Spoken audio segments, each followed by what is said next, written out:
Baik, Assalamualaikum warahmatullahi wabarakatuh.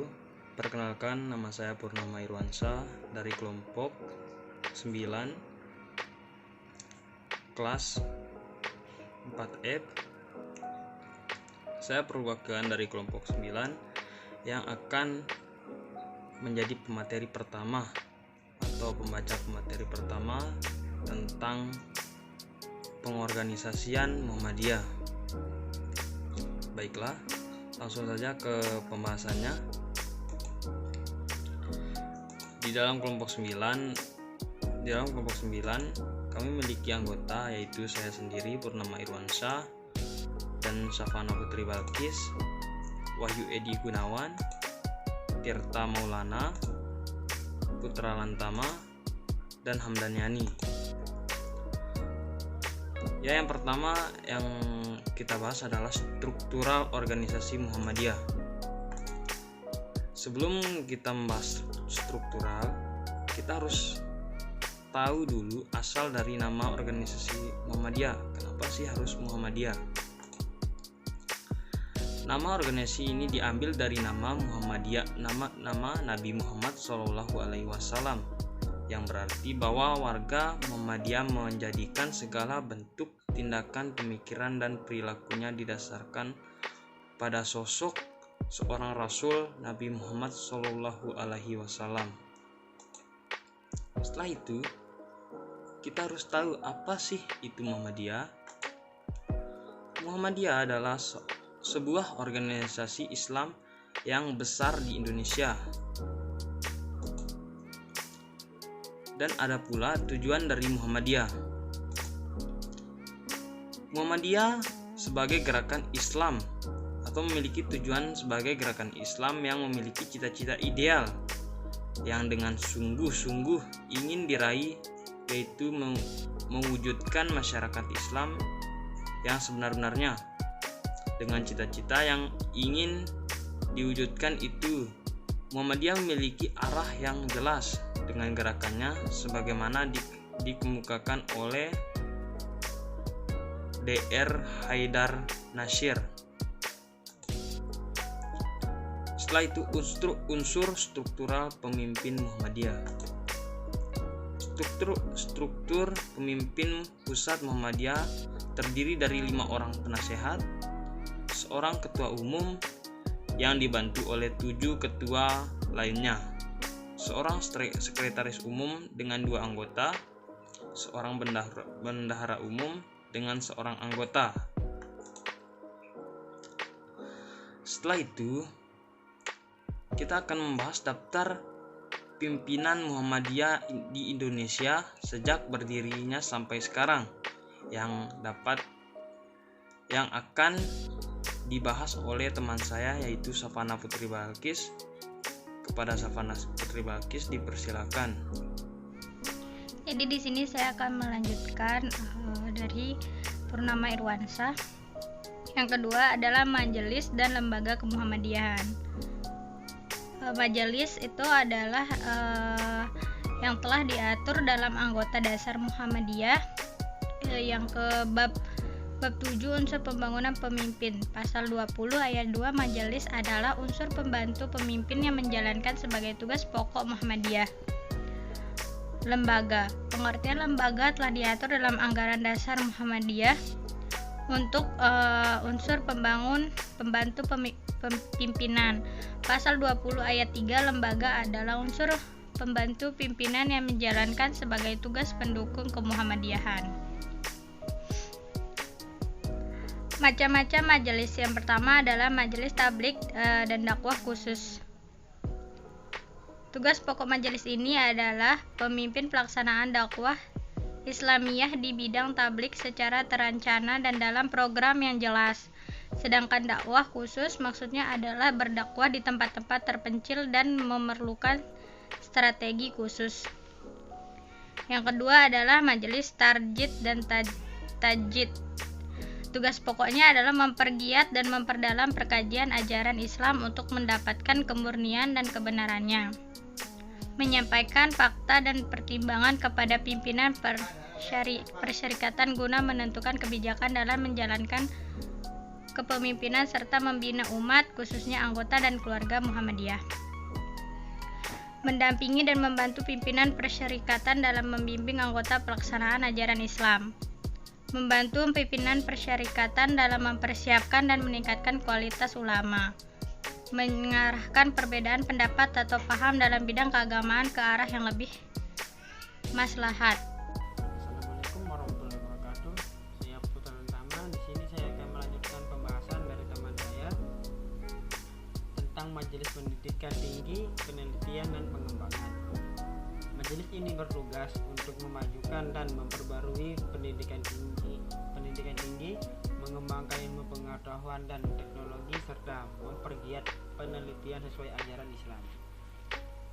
Meningkatkan dan membuat standarisasi kesejahteraan pengelola perguruan tinggi, merealisasikan perguruan tinggi sebagai sarana dakwah dan pengkaderan. 4. Majelis Pendidikan Dasar dan Menengah.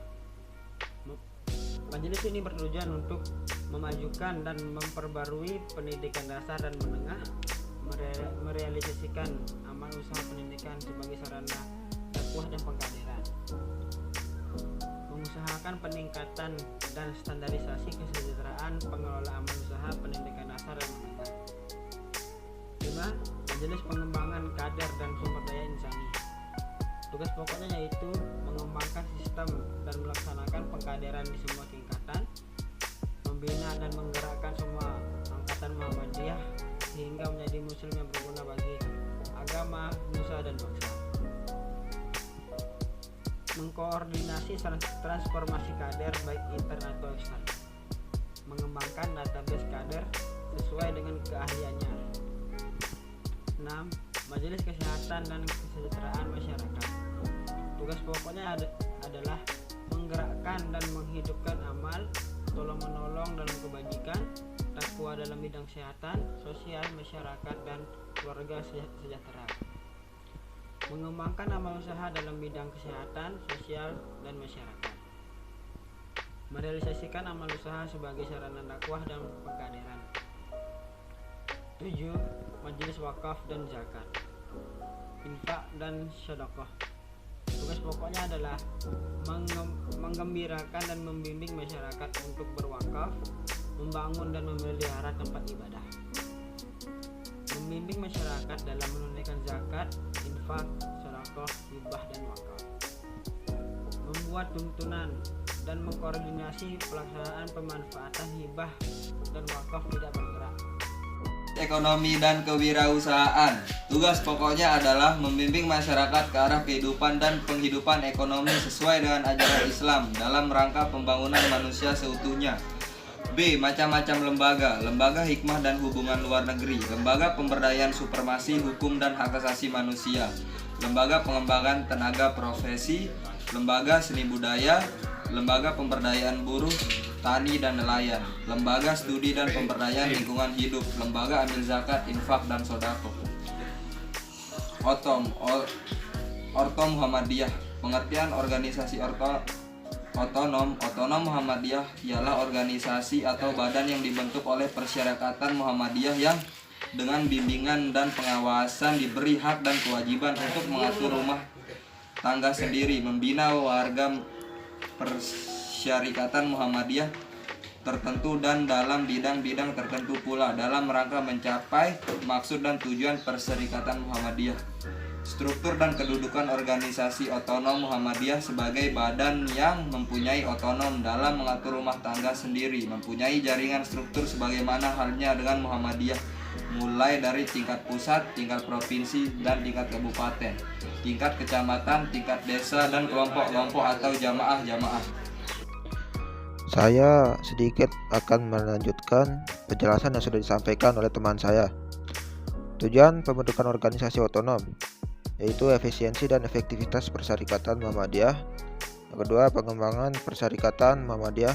Yang ketiga, dinamika Persyarikatan Muhammadiyah, kaderisasi Persyarikatan Muhammadiyah. Hak dan kewajiban dalam kedudukan sebagai organisasi otonom yang mempunyai kewenangan mengatur rumah tangga sendiri. Organisasi otonom Muhammadiyah mempunyai hak dan kewajiban dalam Persyarikatan Muhammadiyah. Jenis amal usaha Muhammadiyah jika diklasifikasikan terdiri dari 5 bidang. 1. Bidang Islam, bidang agama Islam. Program gerakan menanamkan keyakinan, memperdalam dan memperluas pemahaman, meningkatkan pengalaman serta memperluas ajaran Islam dalam berbagai aspek kehidupan. Memperluas dan mengembangkan pengkajian ajaran Islam dalam berbagai aspek kehidupan untuk mendapatkan kemurnian dan kebenarannya. Kedua, bidang pendidikan. Pendidikan yang dirintis Muhammadiyah adalah pendidikan yang berorientasi kepada 2 hal, yaitu perpaduan antara sistem sekolah umum dan madrasah atau pesantren. Yang ketiga, bidang kesehatan dan kesejahteraan masyarakat. Sejak awal berdirinya Muhammadiyah menanamkan perhatian besar terhadap kesejahteraan masyarakat, khususnya masyarakat kelas duafa. Amal usaha Muhammadiyah dalam bidang kesehatan dan kesejahteraan masyarakat. Nomor 4. Bidang politik kenegaraan. Muhammadiyah adalah gerakan Islam, gerakan dakwah dan gerakan tajdid, dan bukan organisasi ataupun partai politik, serta juga bukan bagian dari partai politik. Muhammadiyah berkeyakinan bahwa agama Islam adalah agama yang mengatur segenap kehidupan manusia di dunia, termasuk kehidupan di bidang politik kenegaraan.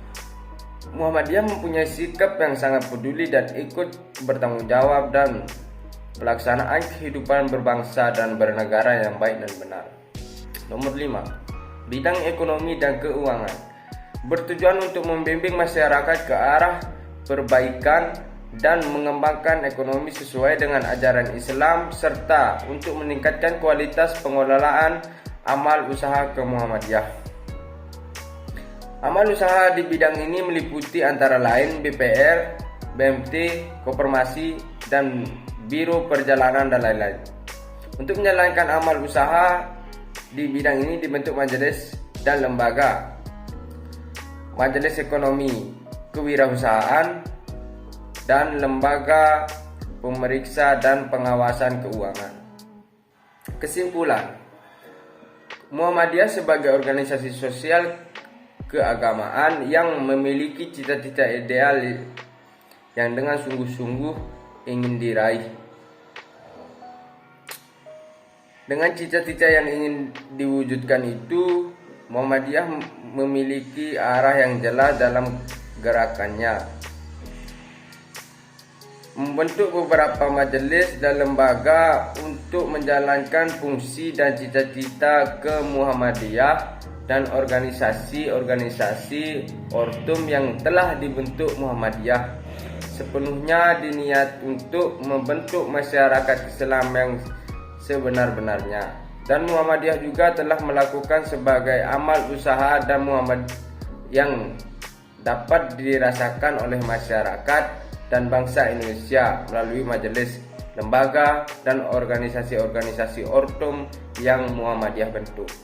Sekian, terima kasih. Assalamualaikum warahmatullahi wabarakatuh.